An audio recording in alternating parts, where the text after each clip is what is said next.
Hello guys, welcome to Bio classes. In previous lecture, we have discussed the semi-autonomous organelle mitochondria. Today, we will also discuss again another semi-autonomous organelle called plastid.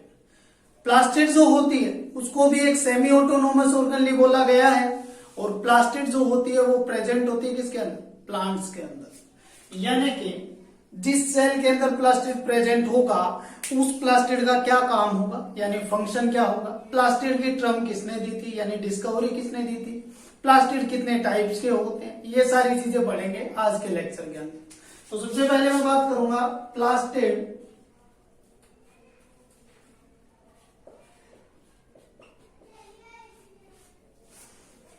Plastid जो होगा इसको discover किया था हैक्कल ने। ये भी एक semi autonomous organelle होती है।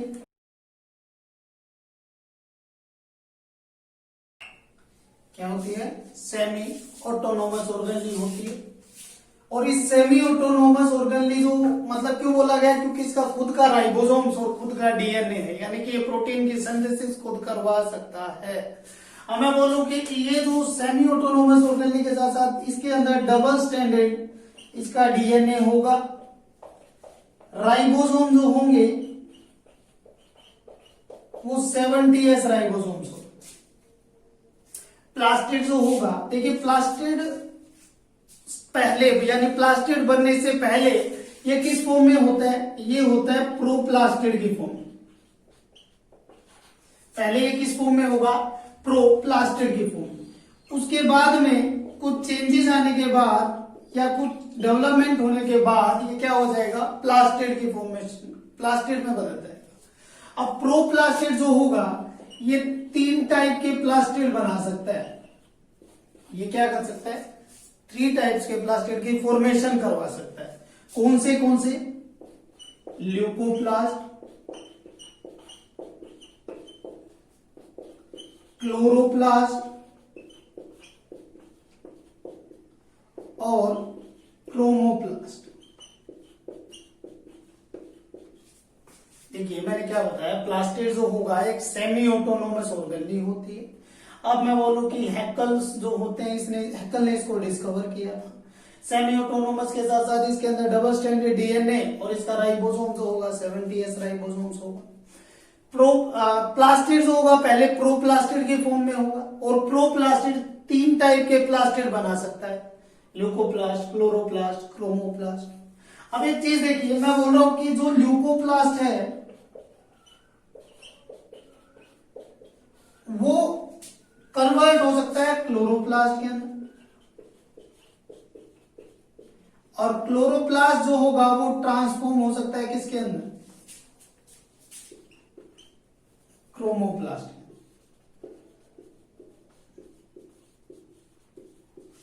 और एक चीज हो, ल्यूकोप्लास्ट डायरेक्ट ट्रांसफॉर्म हो सकता है किसके अंदर,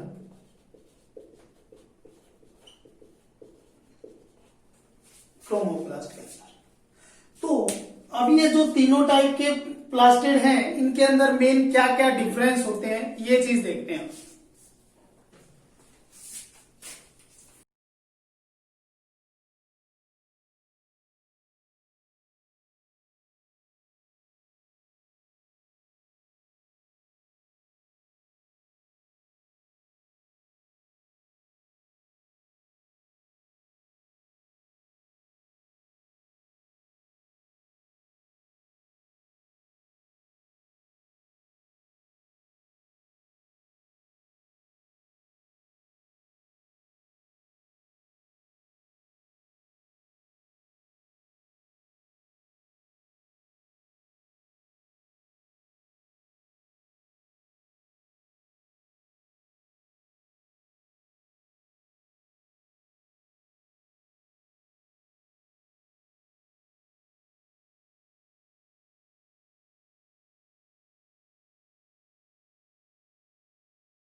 देखिए ये 3 टाइप के प्लास्टिड बता रहा हूं। तीनों टाइप देखिए, ल्यूकोप्लास्ट जो होगा, ल्यूकोप्लास्ट एक कलरलेस प्लास्टिड होता है, और कलरलेस प्लास्टिड के साथ साथ मैं बोल रहा हूँ कि इसके 3 टाइप होते हैं। First amyloplast, second aleuroplast, third है एलियोप्लास्ट। अमाइलोप्लास्ट जो होगा उसका क्या काम होगा, वो इन्वॉल्व होता है स्टार्च की स्टोरेज के अंदर, यानी कि amyloplast involve in storage of starch, और इसका एग्जांपल आ जाता है व्हीट ग्रेन। दूसरा अगर मैं बात करूं एल्यूरोप्लास्ट, एल्यूरोप्लास्ट जो होता है उसका मेन फंक्शन क्या होगा, वो इन्वॉल्व होगा प्रोटीन की स्टोरेज के अंदर। देखिए अमाइलोप्लास्ट तो था स्टार्च की स्टोरेज के अंदर, एल्यूरोप्लास्ट है प्रोटीन की स्टोरेज के लिए। इसका एग्जांपल क्या आ सकता है, इसका मेन एग्जांपल आ सकता है मेज। और थर्ड में बात कर रहा हूं किसकी, एलियोप्लास्ट की, और एलियोप्लास्ट जो होगा वो इन्वॉल्व होगा किसके अंदर, इन्वॉल्व इन स्टोरेज ऑफ, किसकी स्टोरेज के लिए, ये फैट की स्टोरेज के अंदर इन्वॉल्व होगा, और इसका एग्जांपल आ सकता है कैस्टर सीड। फिर मैंने बात की क्या, क्लोरोप्लास्ट। क्लोरोप्लास्ट ग्रीन कलर का प्लास्टिड होगा, फोटोसिंथेटिक पिगमेंट्स इसके अंदर प्रेजेंट होंगे। पीएचएस फोटोसिंथेटिक पिगमेंट्स की बात कर रहा हूं। अब फोटोसिंथेटिक पिगमेंट्स कौन से, क्लोरोप्लास्ट हो गया, कैरेटिनोइड्स हो गया, और ये दोनों प्रेजेंट होने की वजह से इसको क्या बोला जाता है, इसको फोटोसिंथेटिक प्लास्टिड भी बोला जाता है। फिर मैंने बात की क्या, क्रोमोप्लास्ट। क्रोमोप्लास्ट होगा जो येलो टू रेड कलर के लिए, रेड कलर का प्लास्टिड होगा। ये इसके अंदर क्या होगा, कैरेटिनोइड्स प्रेजेंट होता है। फिर मैंने बोला कि ये रिस्पॉन्सिबल होता है, ये प्रोवाइड करवाता है फ्लावर को कलर, और जब फ्लावर को कलर मिलेंगे तो वो हेल्प होगी किसके अंदर, पॉलिनेशन के अंदर। फिर देखा कि फ्रूट को भी कलर प्रोवाइड करवा रहा है, और फूड को अगर कलर प्रोवाइड करवा रहा है तो ये क्या करवा रहा है, सिंथेसिस करवा रहा है लिपिड्स की। तो ये तो थे कुछ क्या प्लास्टिड के बारे में। अब इसके बाद में मैं बात कर रहा हूं क्लोरोप्लास्ट, यानी कि मेन जो प्लास्टिड है जिसको क्लोरोप्लास्ट बोला जाता है, वो क्या था, उसकी डिस्कवरी किसने की थी, देखिए।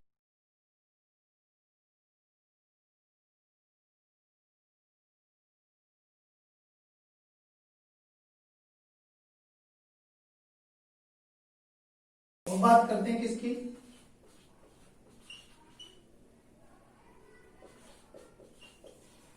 क्लोरोप्लास्ट। तो क्लोरोप्लास्ट जो था उसको डिस्कवर किया था किसने, स्किम्पर ने। एक स्किम्पर नाम का साइंटिस्ट था जिसने क्लोरोप्लास्ट की डिस्कवरी की थी। अब क्लोरोप्लास्ट जो था इसने क्या बोला कि ये अलग अलग शेप का हो सकता है, क्लोरोप्लास्ट की डिफरेंट डिफरेंट शेप होती है। अगर मैं बात करूं क्लोरोप्लास्ट इन ग्रीन एल्गी, अगर मैं क्लोरोप्लास्ट की ग्रीन एल्गी के अंदर बात करूं तो ये 3 डिफरेंट शेप का हो सकता है मेन। एक तो रिबन शेप का, एक दूसरा मैं बोल सकता हूं ये कप शेप का, थर्ड अगर मैं बात करूं तो ये किस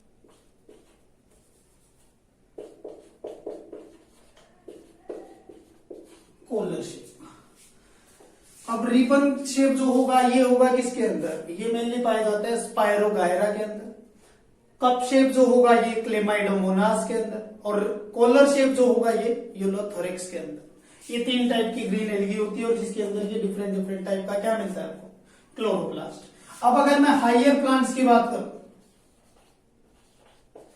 अगर आप बात कर रहे हो हायर प्लांट्स की, तो हायर प्लांट्स के अंदर ये ओवॉइड शेप का भी हो सकता है, ये डिस्क शेप का भी हो सकता है, ये लेंथ शेप का भी हो सकता है। तो ये कुछ डिफरेंट टाइप की शेप थी। अब शेप के बाद नेक्स्ट पॉइंट अगर मैं बात कर लूं इसके साइज की, तो क्लोरोप्लास्ट का जो साइज होगा उस साइज के अंदर, यानी इसकी लेंथ जो होगी क्लोरोप्लास्ट की, वो होती है 5 to 10 माइक्रोमीटर, ये इसकी लेंथ होगी। अगर मैं इसकी विड्थ की बात करूं तो 2 to 4 माइक्रोमीटर इसकी विड्थ हो सकती है। तो देखिए आपने क्या देखा, क्लोरोप्लास्ट जो था उसको डिस्कवर किया है, उसकी टर्म दी थी किसने, स्किम्पर ने। इसकी शेप होती है, अगर ग्रीन एल्गी के अंदर देखोगे तो ग्रीन एल्गी के अंदर अदर 3 टाइप की मेन शेप देखी गई है, रिबन शेप, कॉलर शेप और एक कप शेप। और अगर आप बात करते हैं हायर प्लांट्स की, तो हायर प्लांट्स के अंदर ये ओवॉइड शेप का, ये डिस्क शेप का और ये लेंस शेप का दिखता है। फिर आपने देखा कि इसका साइज कैसा होता है। तो क्लोरोप्लास्ट जो होगा उसकी लेंथ की अगर मैं बात करूं तो लेंथ उसकी 5 to 10 माइक्रोमीटर होती है, और अगर बात करें उसकी विड्थ की तो विड्थ जो होगी उसकी वो 2 to 4 माइक्रोमीटर की होगी। तो ये कुछ बेसिक था क्लोरोप्लास्ट के बारे में। अब इसके डायग्राम की बात करते हैं, यानी क्लोरोप्लास्ट के स्ट्रक्चर की बात करते हैं।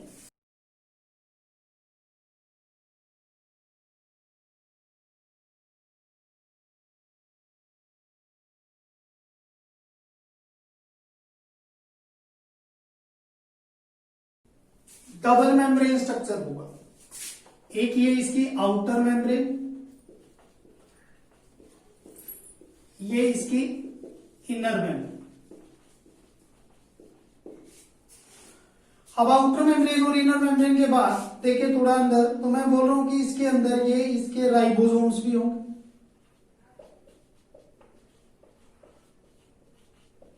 और कौन से राइबोसोम होते हैं?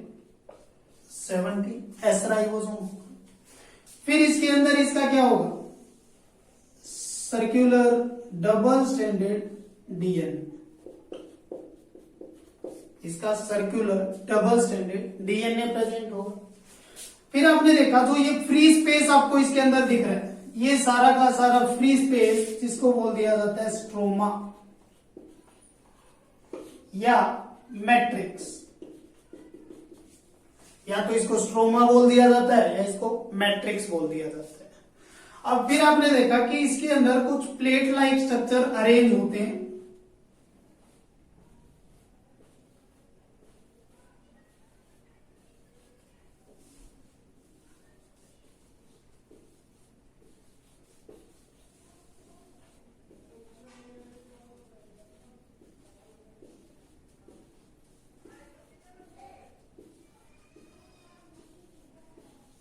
ये जो प्लेट लाइक स्ट्रक्चर दिख रहे हैं, मैं बोल रहा हूं कि इसको एक को पूरे को क्या बोला जाता है? इसको बोला जाता है ग्रेना।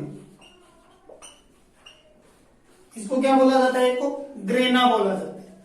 अब ये ग्रेना बना है किससे? इन छोटी छोटी प्लेट से, यानी कि एक जो ये प्लेट होती है इसको बोल दिया जाता है थाइलाकोइड। इसको बोल दिया जाता है क्या? थाइलाकोइड। अब थाइलाकोइड जो मेम्ब्रेन होगी, यानी कि ये थाइलाकोइड मेम्ब्रेन होती है। अब देखिए ये तो था इसके अंदर कुछ स्ट्रक्चर। अब मैं बोल रहा हूं कि जो ये थाइलाकोइड होते हैं या जो ग्रेना होते हैं, ये एक दूसरे के साथ अटैच होते हैं। ये क्या होते हैं? एक दूसरे के साथ अटैच होते हैं। और अटैच होते हैं किसके साथ? स्ट्रोमा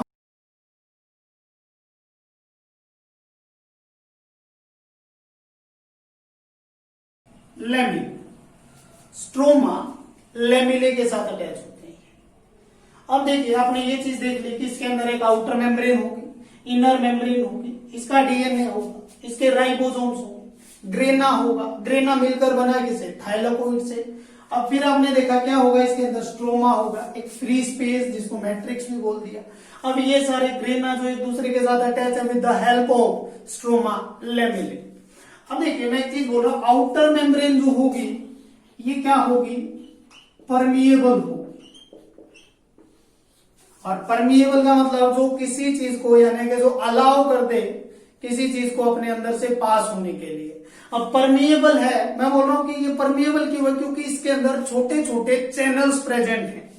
जैसे माइटोकॉन्ड्रिया के अंदर बताया था कि माइटोकॉन्ड्रिया के आउटर मेम्ब्रेन के ऊपर कुछ पोरिन्स प्रेजेंट होते हैं, वैसे ही इसकी आउटर मेम्ब्रेन के ऊपर कुछ पोरिन्स प्रेजेंट होते हैं। इसीलिए पोरिन्स प्रेजेंट होने की वजह से क्या है? परमिएबल। फिर इनर मेम्ब्रेन, इनर मेम्ब्रेन को क्या बोल दिया? ये क्या है? Less permeable. और लेस परमिएबल क्यों है? क्योंकि इसके अंदर जो पोरिन्स हैं वो क्या होते हैं? अब्सेंट होते हैं। पोरिन्स क्या होते हैं? अब्सेंट होते हैं। अब ये चीज देखिए, स्ट्रोमा। स्ट्रोमा जो होगा, स्ट्रोमा एक प्रोटीन कॉम्प्लेक्स है। और वहीं पर अगर थाइलाकोइड को देखोगे, थाइलाकोइड क्या है? स्ट्रक्चरल मेम्ब्रेन का काम कर रही है। तो ये था एक क्लोरोप्लास्ट का स्ट्रक्चर। अब इसी क्लोरोप्लास्ट के अंदर मैं बात करूंगा कि थाइलाकोइड क्या होगी और स्ट्रोमा क्या होगी। ये दोनों चीजों को मेन डिफरेंस इनके अंदर क्लियर करते हैं, क्या क्या होता है और इनका फंक्शन क्या होता है।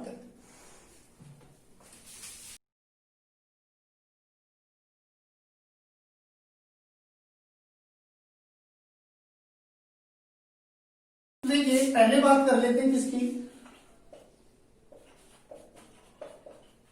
थाइलाकोइड। और थाइलाकोइड की बात करने से पहले मैं एक छोटे से टॉपिक को उठाना चाहूंगा कि जो फोटोसिंथेसिस की रिएक्शन होगी, यानी फोटोसिंथेसिस जो होती है, फोटोसिंथेसिस की दो मेन रिएक्शन होती है, एक तो लाइट रिएक्शन और एक डार्क रिएक्शन। क्या होती है इसकी दो मेन रिएक्शन होगी, एक तो लाइट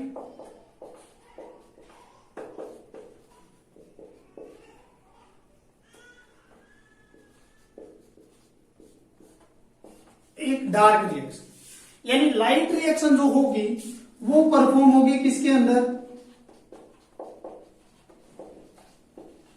थाइलाकोइड मेम्ब्रेन के अंदर। लाइट रिएक्शन परफॉर्म होती है थाइलाकोइड मेम्ब्रेन के अंदर, वही डार्क रिएक्शन परफॉर्म होगी स्ट्रोमा के अंदर। अब जो लाइट रिएक्शन होगी, लाइट रिएक्शन के अंदर फॉर्मेशन होगी एटीपी एंड एनएडीपी, यानी कि लाइट रिएक्शन के अंदर एटीपी बनेगा और एनएडीपी बनेगा, यानी कि एनर्जी बनेगी। और डार्क रिएक्शन के अंदर जो ये एटीपी एनएडीपी बनी है ना, ये यूज होगी डार्क रिएक्शन के अंदर। क्लियर? तो ये मेन डिफरेंस होता है। एक बार अब मैं इसी के बारे में बात करूंगा। देखिए थाइलाकोइड जो होगा, थाइलाकोइड क्या मतलब क्या होता है, ग्रेना बनाते हैं, थाइलाकोइड की मेम्ब्रेन मिलकर क्या बनाती है, ग्रेना बनाती है। तो मैं एक बात कर रहा हूं कि जो क्लोरोप्लास्ट होता है, क्लोरोप्लास्ट के अंदर 40 to 60 या 40 to 60 ग्रेना हो सकते हैं। एक क्लोरोप्लास्ट के अंदर 40 to 60 ग्रेना प्रेजेंट होते हैं। अब अगर मैं बात करूं, एक जो ग्रेना होगा, उस एक ग्रेना के अंदर 2 to 100 थाइलाकोइड्स प्रेजेंट हो सकते हैं। देखिए क्या बताया, एक जो क्लोरोप्लास्ट होगा, उस एक क्लोरोप्लास्ट के अंदर 40 to 60 ग्रेना प्रेजेंट होंगे, और उस एक जो मतलब क्या होगा, एक जो ग्रेना होगा उसके अंदर 2 to 100 थाइलाकोइड्स प्रेजेंट हो सकते हैं। अब एक चीज और देखिए, थाइलाकोइड जो होगा ये क्या करेगा, एक पार्ट करेगा इसके अंदर लाइट रिएक्शन, या जो लाइट रिएक्शन जो होगी वो किसके अंदर होगी, थाइलाकोइड के अंदर। तो ये तो था कुछ किसके बारे में, थाइलाकोइड के बारे में। अब वैसे एक चीज और बताऊं, थाइलाकोइड के अंदर दो रीजन मिलते हैं, एक तो अप्रेस्ड रीजन होता है और एक नॉन अप्रेस्ड रीजन होता है। और वो oppressed region, non oppressed region की बात करेंगे हम प्लांट फिजियोलॉजी के अंदर। क्लियर? तो अब मैं बात करूंगा इसके अंदर एक किसकी, स्ट्रोमा।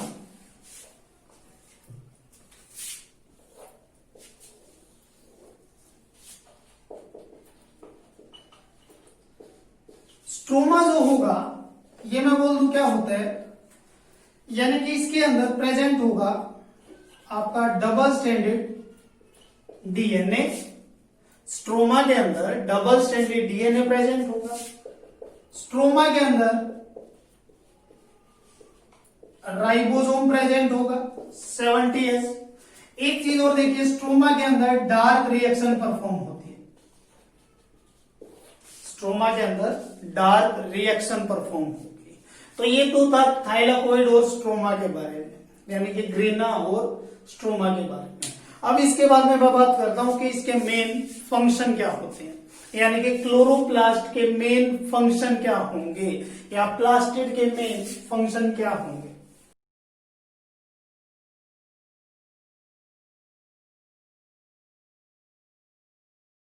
तो सबसे पहले अगर मैं फंक्शन की बात करूं,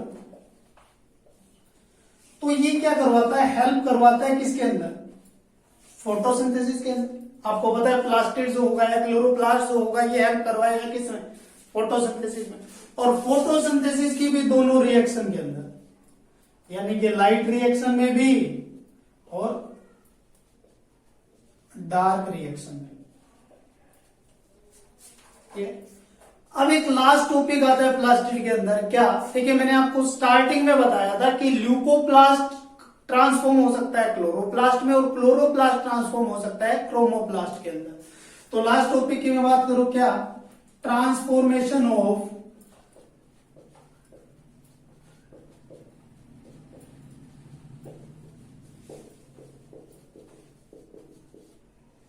प्लास्टिक, ट्रांसफॉर्मेशन ऑफ प्लास्टिक। और ट्रांसफॉर्मेशन के अंदर सबसे पहला मैं एग्जांपल लूंगा टोमेटो का। अब जब आपने टोमेटो के प्लांट को देखा होगा, और जब वो जो टोमेटो उसके ऊपर लगते हैं, यानी जब फ्रूटिंग आती है उसके ऊपर, तो ये चीज देखी होगी कि वो सबसे पहले ट्रांसपेरेंट कलर का होगा।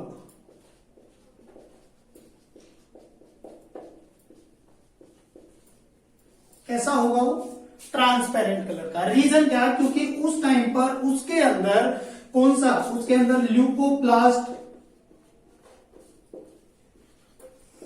प्लास्टिड होता है। उस टाइम पर उसके अंदर ल्यूकोप्लास्ट प्लास्टिड होगा। फिर कुछ टाइम के बाद जब उसके अंदर थोड़े और चेंजेस आएंगे, यानी कि उसको एनवायरमेंटल फेवरेबल कंडीशन मिलेगी, तो वो कैसा हो जाएगा? ग्रीन कलर का हो जाता है। जब वो ग्रीन कलर का हो जाएगा तो इसका मतलब क्या? ल्यूकोप्लास्ट जो है वो ट्रांसफॉर्म हो जाएगा किसके अंदर? क्लोरोप्लास्ट के अंदर। फिर अगर मैं लास्ट बात करूं, क्या? और जब फेवरेबल कंडीशन मिलती है तो क्या हो जाता है? ये रेड कलर का हो जाएगा। और जब ये रेड कलर का होता है तो यानी क्लोरोप्लास्ट किस में चेंज हो जाता है?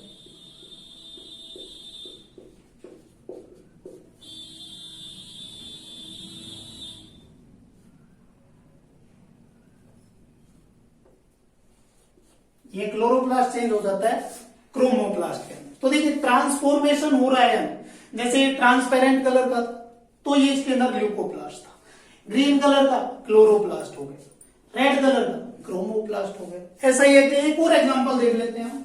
एक ऐसा ही एग्जांपल देखा जाता है किसके अंदर? चीनी के अंदर। यानी चीनी जो होगी, जब पहले वो ग्रीन कलर की होगी तो उसके अंदर क्या है? क्लोरोप्लास्ट है। और जब वो रेड कलर की हो जाती है, जब वो रेड कलर की हो जाती है तो यानी कि उसके अंदर क्या आ जाता है? क्रोमोप्लास्ट आ जाता है। तो ये क्या था? ट्रांसफॉर्मेशन होना प्लास्टिड का। तो यहां पर आपका प्लास्टिड कंप्लीट होता है। नेक्स्ट लेक्चर में मैं बात करूंगा और नई ऑर्गेनेल की। तब तक इस वीडियो को ज्यादा से ज्यादा लाइक करें, अपने दोस्तों के साथ शेयर करें, और जो भी डाउट आ रहे हो, जितने भी डाउट आ रहे हो इस वीडियो के अंदर, वो मुझे कमेंट सेक्शन में लिखकर जरूर बताएं। Thank you.